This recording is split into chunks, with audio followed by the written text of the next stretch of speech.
मैं रीता ठाकुर आपके बीच झूमर लेकर के आई हूँ। आज संगत कर रहे हैं अजय अनमोल जी।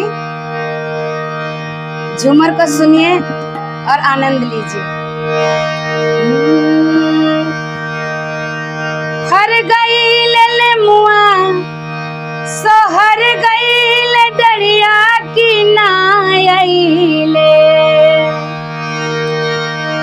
हर गई ले मुआ सोहर गई डरिया की नायले, परदेसी बलमुआ की नायले, परदेसी बलमुआ की नायले, हर गई ले मुआ सोहर गई डरिया की नायले, हर गई ले मुआ सोहर गई डरिया की नायले, परदेसी बलमुआ की नायले, परदेसी बलमुआ की नायले।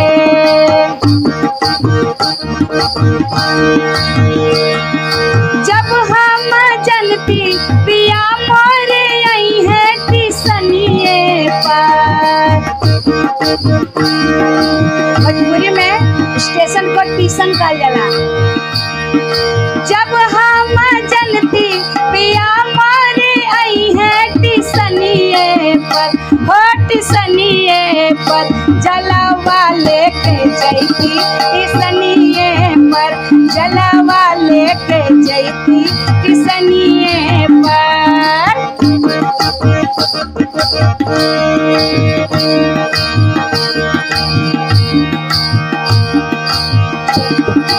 अपने भी प्रियती पिया के पियती देवरवा से, अपने भी प्रियती पिया के पियती देवरवा से, हो देवरवा से पनिया मंगवैती देवरवा से, पनिया मंगवैती देवरवा से, हर गई ले मुआ सोहर गई डरिया की नायले, हर गई ले मुआ सोहर गई डरिया की नायले, परदेसी बलमुआ की नायले, परदेसी बलमुआ की नायले।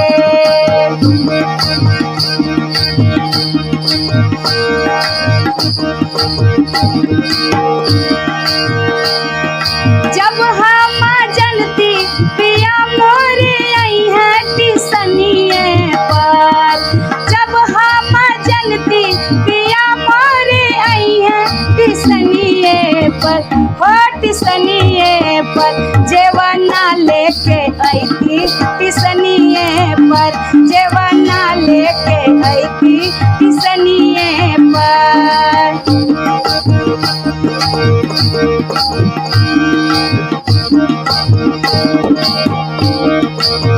अपने भी जेवती पिया के जेवती देवरवा से, अपने भी जेवती पिया के जेवती देवरवा से, ए देवरवा से बेनिया डोलवैती देवरवा से, बेनिया डोलवैती देवरवा से, बनिया मंगवैती देवरवा से, बनिया मंगवैती देवरवा से, बनिया मंगवैती देवरवा से, बनिया मंगवैती देवरवा